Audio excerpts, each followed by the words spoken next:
Bienvenue sur la vidéo de présentation des kirtans que vous allez pouvoir retrouver sur le blog. Donc les kirtans, ce sont des chants dévotionnels qu'on va retrouver dans le Bhakti Yoga. C'est le yoga de la dévotion. Donc ça va être des chants qui relèvent l'esprit et qui apaisent le mental, qui sont en sanskrit.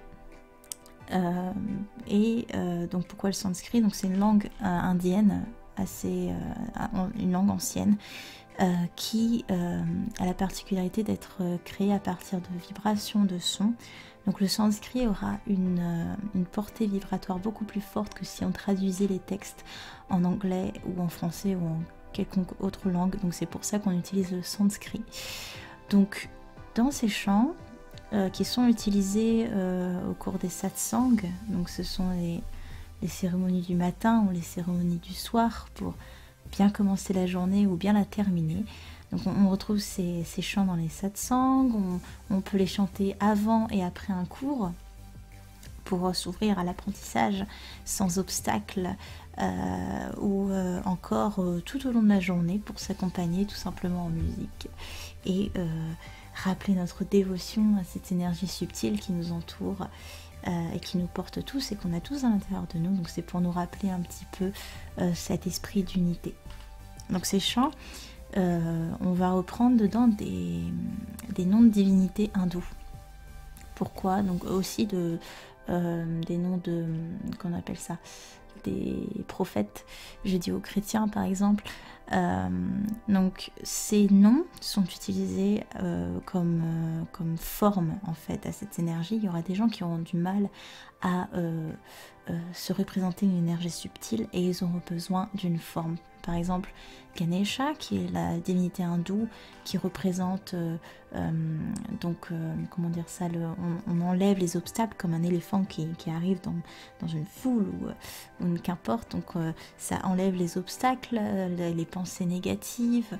Donc Ganesha représente un peu tout ça. Et donc les gens qui auront du mal à se représenter une énergie, ils pourront penser à Ganesha. Donc c'est ça, c'est l'éléphant qui enlève les obstacles.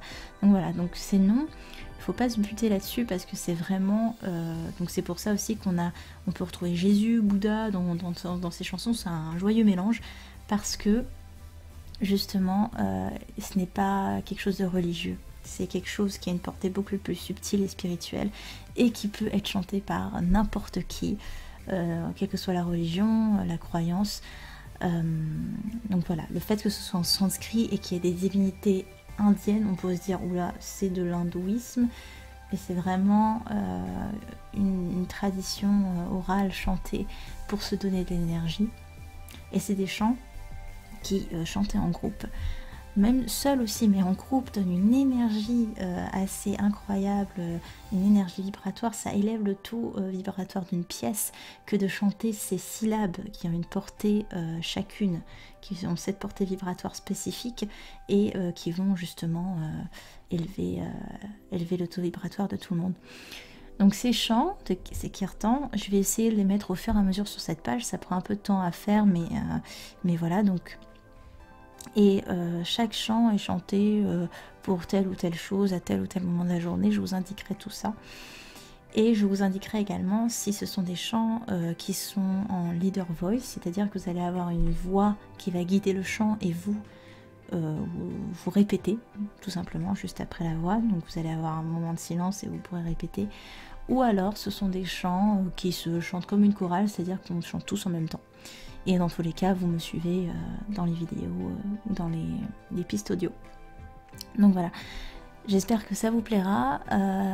C'est des chants que j'ai appris grâce au centre de yoga Shivananda d'Orléans, où j'ai fait ma formation de professeur de yoga.